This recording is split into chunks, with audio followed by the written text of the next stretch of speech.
किसी से भीख मांगते। शमशेरपूर येथे आयन शुगर कारखान्यासमोर धरणे आंदोलन सुरू। थकीत ऊस पेमेंट, वाहतूकदारांचे बिल आणि ऊस तोडणी कामगारांचे मानधन तात्काळ देण्याची मागणी। शमशेरपूर थकीत ऊस पेमेंट, वाहतूकदारांचे प्रलंबित बिल तसेच ऊस तोडणी कामगारांचे थकीत पैसे तात्काळ अदा करण्यात यावेत। या प्रमुख मागण्यांसाठी आयन शुगर लिमिटेड शमशेरपूर या साखर कारखान्याच्या मुख्य कार्यालयासमोर शेतकरी, वाहतूकदार आणि ऊस तोडणी कामगारांनी एकत्र येत धरणे आंदोलन सुरू केले आहे। गेल्या अनेक दिवसांपासून कारखान्याकडे विविध देणी प्रलंबित असून वारंवार मागणी करूनही प्रशासनाकडून कोणतीही ठोस कार्यवाही होत नसल्याचा आरोप आंदोलनकर्त्यांनी केलाय।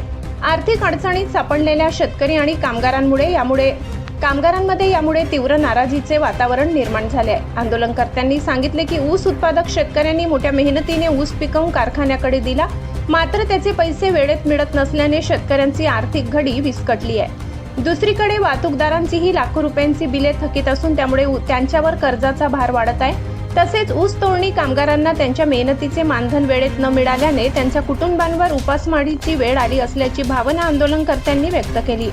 यावेळी आंदोलनकर्त्यांनी कारखाना प्रशासनाविरोधात जोरदार घोषणाबाजी करत संताप व्यक्त केला। आमच्या हक्काचे पैसे मिळाल्याशिवाय आंदोलन मागे घेणार नाही असा इशारा त्यांनी दिलाय। तसेच प्रशासनाने लवकरात लवकर सकारात्मक निर्णय घेऊन सर्व थकीत देणी अदा करावीत, अन्यथा आंदोलन अधिक तीव्र करण्यात येईल असा इशाराही देण्यात आला। या आंदोलनामुळे परिसरात मोठी खळबळ उडाली असून शेतकरी व कामगारांच्या प्रश्नाकडे प्रशासनाने गांभीर्याने लक्ष देण्याची मागणी सर्व स्तरातून होत आहे। आता कारखाना प्रशासन या आंदोलनाची कितपत दखल घेते आणि थकीत देणीबाबत काय निर्णय घेते याकडे सर्वांचे लक्ष लागले आहे। आशापुरी न्यूजसाठी मुख्य संपादक लाला चव्हाण।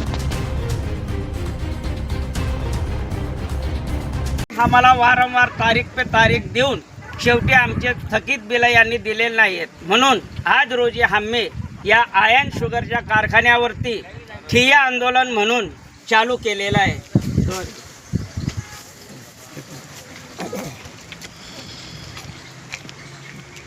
ऊस उत्पादक शेतकरी, वाहतूकदार तसेच ऊस तोडणी कामगार यांचे चालू गळप हंगामातील ऊसाची बिलं थकीत आहेत।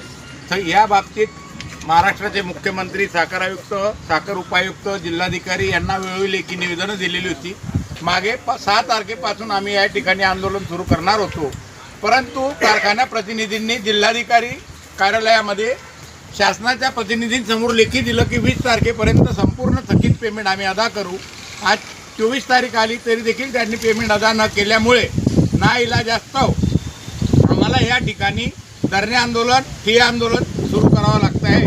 आज हे आंदोलन या ठिकाणी सुरू झालेले, उद्या परवा हे ओंकार शुगर लिमिटेड पुरुषोत्तम नगर या ठिकाणी देखील सुरू होईल। या आंदोलनाची दखल प्रशासनाने घ्यावी अशी आम्हा शेतकऱ्यांची, वाहतूकदारांची आणि ऊस तोडणी कामगारांची प्रशासनाला विनम्र विनंती आहे। नाही तर मग आंदोलनाचं स्वरूप तीव्र होईल आणि कायदा आणि सुव्यवस्थेचा प्रश्न निर्माण झाल्यास त्या संबंधित कारखाना प्रशासन आणि महाराष्ट्र शासन जबाबदार राहील असं आम्ही आमच्या आंदोलनकर्त्यांच्या वतीने सांगतो।